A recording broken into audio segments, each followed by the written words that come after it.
akan menjelaskan mengenai teori random walk dari Maurice Kenda.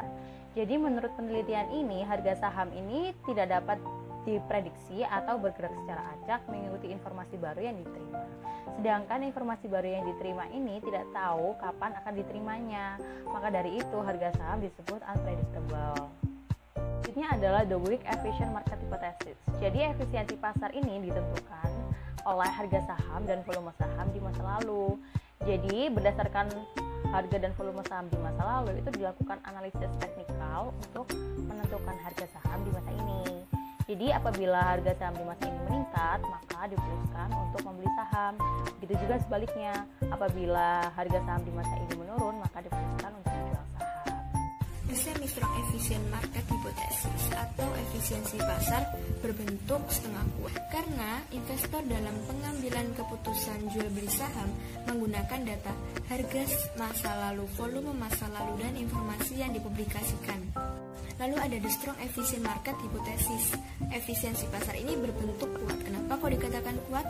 Karena menggunakan data yang lengkap, yaitu harga masa lalu, volume masa lalu, informasi yang dipublikasikan, dan informasi privat yang tidak dipublikasikan secara umum. Ada lagi beberapa indikator efisiensi pasar ini berbentuk kuat. Yang pertama ada keuntungan yang diperoleh sangat tipis karena gejolak harga yang rendah.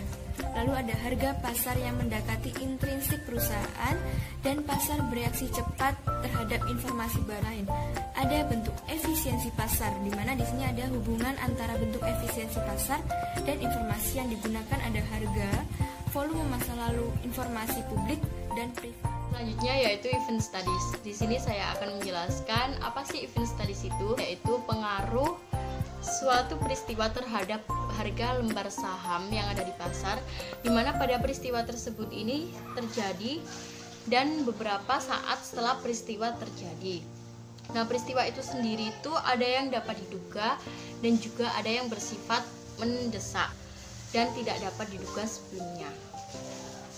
Nah, selanjutnya yaitu peristiwa split. Apa sih peristiwa split itu?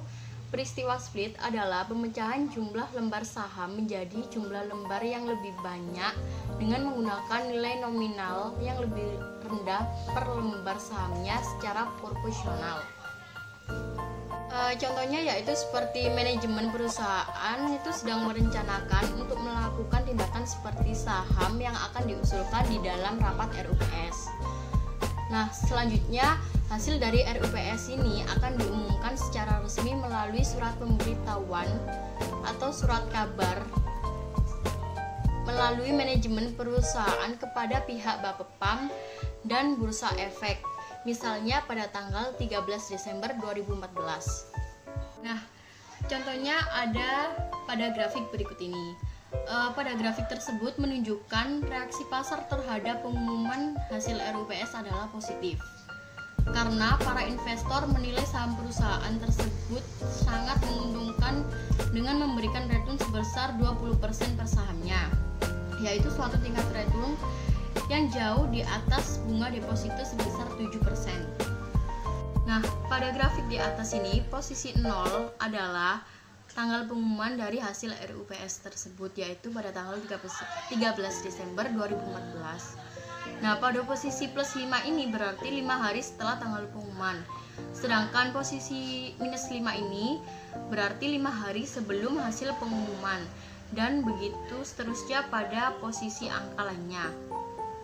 Lalu, apabila rencana split itu bocor sebelum diputuskan oleh RUPS, maka harga saham akan naik sebelum pengumuman resmi hasil RUPS ini diterbitkan.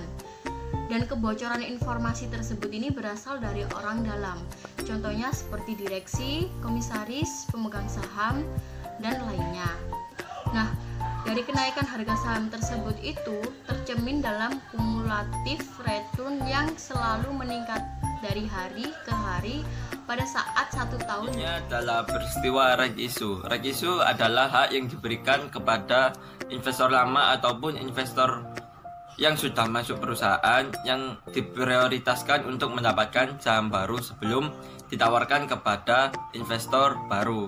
Jika investor lama tersebut tidak mengambilnya, maka investor baru berhak untuk mengambilnya. Jika penurunan harga saham terjadi, maka telah terjadi kebocoran informasi. Sebaliknya, jika rencana penerbitan reg issue dilakukan dalam masa pasar sedang bullish itu kayak bursanya meningkat gitu, itu berarti akan mendapatkan reaksi positif dari investor untuk mendorong harga saham meningkat. Penurunan dan kenaikan harga saham tercermin dalam penurunan dan kenaikan kumulatif krisis finansial global 2008. Harga saham di Bursa Efek Indonesia jatuh sebesar 55% selama kurun waktu 12 bulan. Investor yang beruntung adalah investor yang menjual saham pada awal-awal krisis terjadi saat harga saham mulai turun terus-menerus dan membeli kembali saham pada awal-awal harga saham cenderung mengalami kenaikan. Event studi diartikan mempelajari pengaruh suatu peristiwa terhadap harga saham di pasar pada saat sebelum peristiwa terjadi, atau saat pada peristiwa terjadi, atau pada saat beberapa saat setelah peristiwa terjadi. Hasil analisis tersebut sangat penting sebagai suatu pelajaran dari pengalaman sehingga dapat mengambil keputusan untuk membeli atau menjual saham ketika suatu peristiwa yang bersifat sama terjadi berulang pada kemudian. Sekarang saya akan menjelaskan tentang event study krisis global 2008. Untuk lebih mudah menjelaskan apa itu event study, kita ambil contoh krisis finansial global yang terjadi pada tahun 2008. Nah, pada tahun 2008 ini Indonesia tentu terkena dampak dari krisis finansial global, seperti saham BEI yang harganya terus menurun selama 12 bulan, yaitu dari Januari hingga Desember 2008. Nah, periode 12 bulan sebelumnya, yaitu pada tahun 2007, keadaan ekonomi Indonesia disebut normal atau keadaan di mana sebelum krisis finansial terjadi. Menentukan kondisi ekonomi normal merupakan hal penting untuk menentukan minimum return yang nantinya menjadi acuan untuk menghitung abnormal return per bulannya. Selain itu, penting juga bagi kita untuk menentukan bahwa dampak negatif itu telah berakhir. Jadi, kita bisa mengambil keputusan untuk beli saham pada awal-awal masa pemulihan. Dan nantinya di masa pemulihan ini atau di masa recovery ini akan terjadi kenaikan harga saham yang sangat cepat. Ada 10 tahapan dalam melaksanakan analisis event study seperti di sini. Selanjutnya, saya akan menjelaskan tentang tahapan pertama dari analisis event study, yaitu menetapkan window period.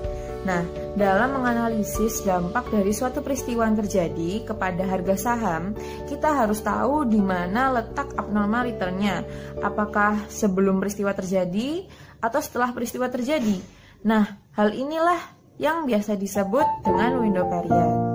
Apa sih tujuan dari penentuan window period ini? Tujuannya adalah agar kita mengetahui kondisi pasar normal, kondisi pasar dalam krisis, dan kondisi pasar pasca krisis. Nah, berapa lama sih window period ini terjadi? Lama terjadinya window period tergantung dengan karakteristik peristiwa yang terjadi dan pengalaman dari peristiwa sebelumnya yang menjadi pedoman untuk peristiwa yang terjadi saat ini. Contoh ilustrasi window period akan saya berikan di sini.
masa lalu. Yang kedua ada capital asset pricing model. Yang ketiga ada single index market model. Nah, return yang diharapkan sendiri itu sama dengan return rata-rata masa lalu, dan return aktual masa lalu ini merupakan cara yang sangat objektif untuk mengestimasi return di masa depan. Nah, berbanding terbalik dengan return rata-rata masa lalu, CAPM atau Capital Asset Pricing Model ini merupakan metode yang lebih ilmiah, juga lebih rumit karena membutuhkan data-data seperti beta saham, risk-free rate, dan market return. Dan untuk cara menghitungnya akan saya berikan rumus di sini. Dan perhitungan-perhitungan tadi itu akan menghasilkan perhitungan minimum return yang kita harapkan untuk menganalisis saham-saham yang kita tetapkan di sampel yang akan Oke, selanjutnya adalah analisis abnormal return.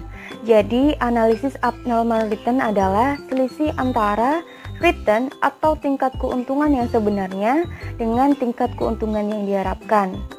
Dan tentunya yang bertujuan untuk mengetahui dampak suatu peristiwa terhadap abnormal return suatu saham tertentu setiap bulan selama periode tertentu. Kemudian hasilnya adalah menggambarkan suatu pengalaman peristiwa masa lalu terhadap harga saham. Kemudian ada analisis average abnormal return. Nah, untuk pengertiannya sendiri sebenarnya hampir sama dengan analisis abnormal return. Namun, analisis average abnormal return ini hanya untuk menghitung rata-ratanya saja dan memiliki rumus sigma AR dibagi N.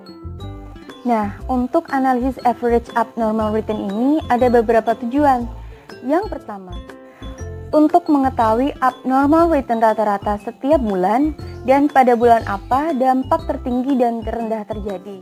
Yang kedua, untuk mengetahui jenis saham yang terkena dampak negatif atau positif yang paling tinggi dan yang paling rendah. Yang ketiga, untuk mengetahui perbedaan dampak terhadap saham yang berasal dari perusahaan yang menghasilkan produk tahan lama dan produk tidak tahan lama. Selanjutnya, saya akan menjelaskan mengenai analisis CAR atau Cumulative Abnormal Return. CAR sendiri merupakan kumulatif harian atau bulanan dari abnormal return atau AR dari awal sampai dengan berikutnya dibagi dengan jumlah hari atau bulan untuk setiap jenis saham. CAR dari periode sebelum adanya krisis akan dibandingkan dengan CAR selama periode krisis, dan juga CAR selama periode krisis akan dibandingkan dengan CAR sesudah periode krisis. Nah, CAR ini dapat mengetahui jenis saham yang terkena dampak paling besar baik positif maupun negatif dengan cara menghitung perbandingan tersebut. Nah, selanjutnya yang terakhir mengenai analisis CAR atau Cumulative Average Abnormal Return. CAR sendiri ini merupakan kumulatif bulanan AAR dari bulan awal sampai dengan bulan akhir berikutnya. Nah, untuk mengetahui dampak tersebut signifikan atau tidak, perlu diadakan uji beda analisis CAR antara periode sebelum peristiwa dengan periode peristiwa, dan juga periode peristiwa dengan periode sesudah peristiwa. Nah, CAR ini menggambarkan abnormal return rata-rata bulanan secara keseluruhan saham pada posisi periode tertentu.